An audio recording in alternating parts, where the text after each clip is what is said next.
Kandidatja për kryetare të Bashkisë së Vlorës Brunilda Mersini e shoqëruar nga drejtuesi politik i Partisë Socialiste për qarkun e Vlorës, Bledi Çuçi, kryetari i Partisë Socialiste të Vlorës, Klevis Kaso, si dhe bashkëkryetaria e Partisë Socialiste, Eriona Ismaili, zhvilloi një takim me strukturat socialiste të rajonit 2. Në fjalën e tij, drejtuesi politik Bledi Çuçi vuri theksin të rëndësia e organizimit të qëndrueshëm dhe kapilar të strukturave, duke theksuar se puna në teren duhet jetë gjithmonë në shërbim të komunitetit. Ai nënvizoi se problematikat e qytetit do të jenë në qendër të vëmendjes së kandidates Mersini. Ne duhet punojmë fort për gjëra konkrete që Bruna në koordinim me bashkinë janë planifikuar për të bërë nëpër territor që duhet rregulluar dhe ka nevojë vetëm për organizimin ton kapilar. Në fjalën e tij, kryetari i Partisë Socialiste të Vlorës, Klevis Kaso, u shpreh se tashmë bashkia dhe partia do të jenë në sinkron të plot, me qëllim bashkëpunimin për ofrimin e shërbimeve sa më efikase ndaj qytetarëve. Bashki dhe parti do të jemi besoj në sinkron absolut në të dyja frontet, të kemi më shumë bashkëpunim dhe të arrijmë dhe efektshmërinë më të madhe.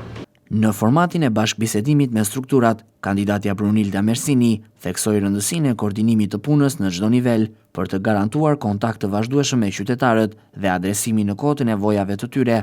Mersini u ndal edhe te projekti madhor i ujësjellësit të Vlorës, duke e cilësuar një investim jetik për qytetin që do t'i sigurojë furnizim me ujë 24 orë në ditë. Ajo kërkoi durim dhe mirëkuptim nga qytetarët, ndërsa theksoi nevojën për monitorim të rreptë të afateve të punimeve.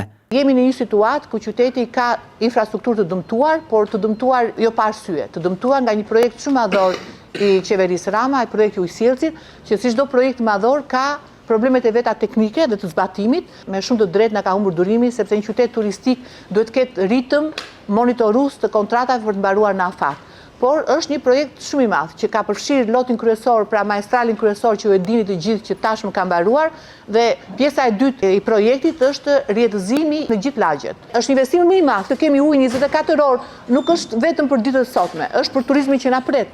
Bashkia nuk do të jetë një zyrë dhe nga dritarja e saj zyre duhet të shikojnë vizionin e Vlorës. Bashkia do të jetë dialog me qytetarët çdo ditë. Synimet e mia, bashkia duhet të jetë efikase, të reagojë në kohë dhe të afrojë profesionalizëm.